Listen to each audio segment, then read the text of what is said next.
ভাই পরীক্ষা ফেল করে লন্ডনে সেটেল। আল্লাহ, এবার এয়ারপোর্টে সানজিদাকে অপমান করলো রাকিব হোসেন, কেননা সানজিদা ফেল করেছে। এবার এয়ারপোর্টে সানজিদা যখন লন্ডনে যায় তখন সানজিদা তুমি কোথায় যাচ্ছ? ভাবতেছি লন্ডনে সেটেল হবো। ভাই পরীক্ষা ফেল করে লন্ডনে সেটেল। আল্লাহ। রাকিব হোসেন সানজিদাকে জিজ্ঞেস করলো, সানজিদা তুমি কোথায় যাচ্ছ? সানজিদা বলে, আমি লন্ডনে যাচ্ছি আর ভাবছি লন্ডনে সেটেল হয়ে যাব। মামা এইভাবে হওয়া যায় আপনি জানেন না? না, আজকে জানলাম। আর সানজিদার মুখে এই কথা শুনে রাকিব হোসেন বলে যে ফেল করে কি লন্ডনে সেটেল হওয়া যায়? তুমি তো ফেল করেছো। সানজিদা ভিডিওর সামনে অনেকক্ষণ হাসে, তারপরে বলে, মামা আপনি জানেন না এখন এইভাবেও সেটেল হওয়া যায়।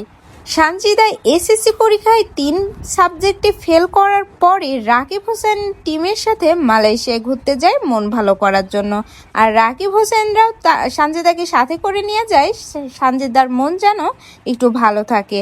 আর তারপর থেকে ওখানে যাওয়ার পর থেকে একের পর এক সানজিদার ফেলের বিষয় নিয়ে ভিডিও বানাতেই থাকে রাকিব হোসেন, অন্তরা, ইতি।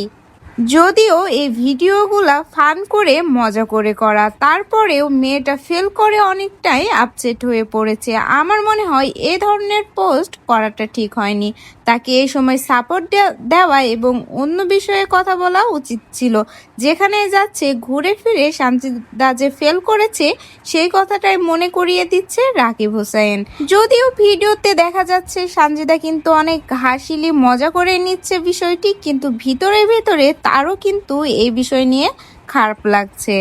তাই তো আমি মনে করি সানজিদার ফেল করা নিয়ে এই বিষয়ে কোনো ভিডিও না করাই উচিত। সো ভিউয়ার্স, এই বিষয়ে আপনাদের মূল্যবান মন্তব্যটি কমেন্ট বক্সে জানিয়ে যাবেন এবং নেক্সট আপডেট পেতে অবশ্যই চ্যানেলটা সাবস্ক্রাইব করে দেবেন।